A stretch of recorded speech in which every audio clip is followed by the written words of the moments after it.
Bonjour, voici le bilan sur le chapitre de l'autobiographie et tout ce qu'il vous faut retenir pour la prochaine évaluation.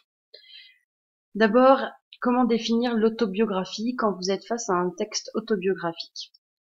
Une autobiographie, il faut pouvoir le justifier, c'est l'adéquation entre l'auteur, le narrateur et le personnage. L'auteur est celui qui raconte lui-même sa propre histoire, ce qui fait qu'il est également narrateur et personnage. Comment analyser une autobiographie? Tout d'abord, il va falloir s'intéresser à qui écrit. Qui est l'auteur? Dans quel contexte a-t-il vécu? Dans quel contexte vit-il aujourd'hui?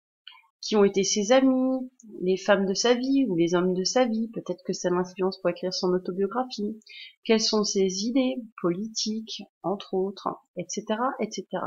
Ça peut être intéressant d'aller faire un petit tour dans une biographie pour voir en première découverte qui est l'auteur que vous allez étudier. Si vous ne connaissez pas l'auteur, ce n'est pas grave, l'extrait vous suffira. Pourquoi l'auteur écrit-il son autobiographie?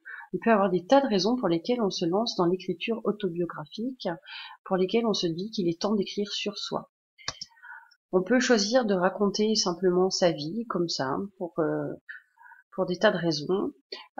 C'est parfois pour se libérer d'un sentiment ou d'une douleur passée, pour retrouver des souvenirs quand on les a perdus ou qu'on souhaite les recomposer, pour justifier des choix dans sa vie, pourquoi on a fait tel ou tel choix, ou pour dénoncer ce qui ne nous plaît pas.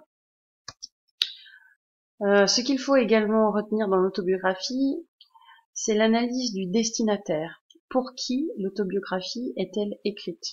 On peut écrire sa vie pour soi-même, c'est le cas dans les journaux intimes notamment.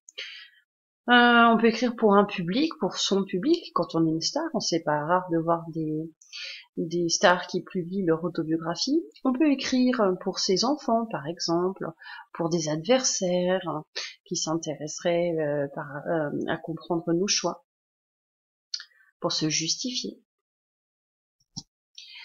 Quel genre trouve-t-on dans l'autobiographie? Des tas de genres permettent l'écriture autobiographique. On peut trouver de l'autobiographie dans des romans. On peut trouver de l'autobiographie dans du journal intime, dans du théâtre, dans du cinéma, dans la BD, dans de la poésie, même parfois dans des lettres. Les genres autobiographiques sont vraiment variés. En tout cas, il existe des constantes dans l'autobiographie. L'autobiographie, puisqu'elle elle est l'adéquation entre un auteur, un narrateur et un personnage, utilise la première personne du singulier. Et ensuite, le pacte autobiographique.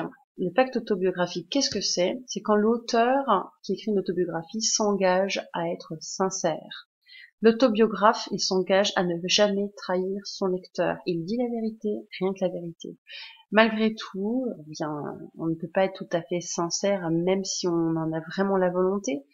Si on a oublié un souvenir ou que notre mémoire nous joue des tours, parfois l'imaginaire va reprendre le relais.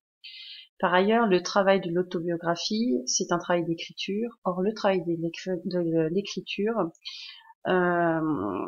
va réorganiser les souvenirs et parfois l'écriture va les tromper un petit peu. Les mots ne seront pas tout à fait exacts.